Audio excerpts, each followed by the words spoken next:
ছোট থেকে বড় করছে, যখন সে বিবাহযোগ্য হচ্ছে তখন সেই মা বাপের সাধ্যের বাইরে গিয়ে গলা পর্যন্ত দেনা করে সেই মেয়েটিকে পাত্রস্থ করছে দান সামগ্রিক দিয়ে, কারণ তার মেয়েটা যাতে সুখে থাকে। অনুরূপভাবে তার একটি ছেলে আছে, ছেলেটিকেও মানুষ করছে। তাকে যদি ব্যবসা করতে দেওয়ার সময় 2 লাখ টাকা বা 4 লাখ টাকা সেই বাপ মা দেন, তাকে কিন্তু প্রায় মনে করে দেওয়া হয় যে তাকে 2 লাখ টাকা কিংবা 4 লাখ টাকা দেওয়া হয়েছে। আবার এটাও শুনতে হয় তাকে যে কত কষ্ট করে তাকে মানুষ করেছে। এক্ষেত্রে মা বাবার স্বার্থ নিয়ে ছেলের সঙ্গে কাজ করে, আর মেয়ের জন্য যেটা করে সেটা বিনা স্বার্থে। তাই তাদের কোনো কষ্টই অনুভব হয় না, তাদের যতই দিক না কেন কোনো কষ্ট অনুভব হয় না। মেয়ে যদি 10% সুখী হয়, মা বাবা 100% সুখী হয়। আর ছেলের ক্ষেত্রে দেখুন, ছেলে যদি বিবাহ করে মেয়ের মতো তো করা হবেই না।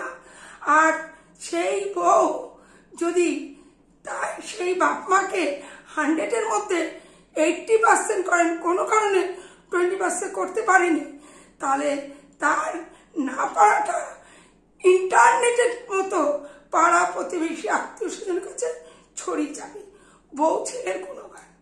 কারণ এখানে তো স্বার্থ আছে, ছেলেকে করতেই হবে, ছেলের জন্য করা হয়েছে, করতেই হবে। আর মেয়ের ক্ষেত্রে তো বিনা স্বার্থে করা হয়েছে, সে করতে না করলেও কি, করলেও কি, একটু ফটো যদি 1% করে বাপ মা আনন্দে গদগদ হয়ে পড়ে। আবার অনুরূপ ভাবে দেখুন, মেয়েটি তার জামাইকে নিয়ে যখন বাড়িতে এসে সুখে থাকে, বাপ মার চোখে মুখে সুখের আলো ঝরে পড়ে। অনুরূপ ভাবে ছেলে যদি তার বউয়ের সঙ্গে একটু গল্প করে, একটু বেড়াতে যায়, বাপ মা সেটা সহজভাবে মেনে নিতে পারে না। মেয়ের ছেলে মেয়েদেরকে বাপ মা শ্বশুর শাশুড়িরা যতটা ভালোবাসে, কিন্তু ছেলে মেয়েকে ঠিক ততটা কি ভালোবাসে? কখনোই না। অথচ আমরা বলি, আমরা শাশুড়ি মায়েরা, যে ছেলে মেয়ে দুজনকেই আমরা সুখী দেখতে চাই। এই কথাটা কি ঠিক?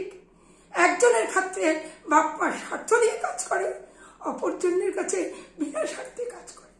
ধরেন মেয়েটি একটু তরকারি করলো, সেই তরকারিটা আধা কাঁচা আছে, কিন্তু বাপ্পা খেয়ে কি বলবে? না, ভালো হয়েছে। অনুরূপ ভাবে বৌমা একটু তরকারি করলো, তরকারিটা ভালো হয়েছে, কিন্তু বাপ্পা বলবে হয় লবণ কম আছে, নয় লঙ্কা একটু বেশি হয়েছে। তো এই ক্ষেত্রে আমরা তবুও বলবো, শাশুড়িরা মেয়েকে যেমন দেখে বৌমাকেও তেমনই দেখে।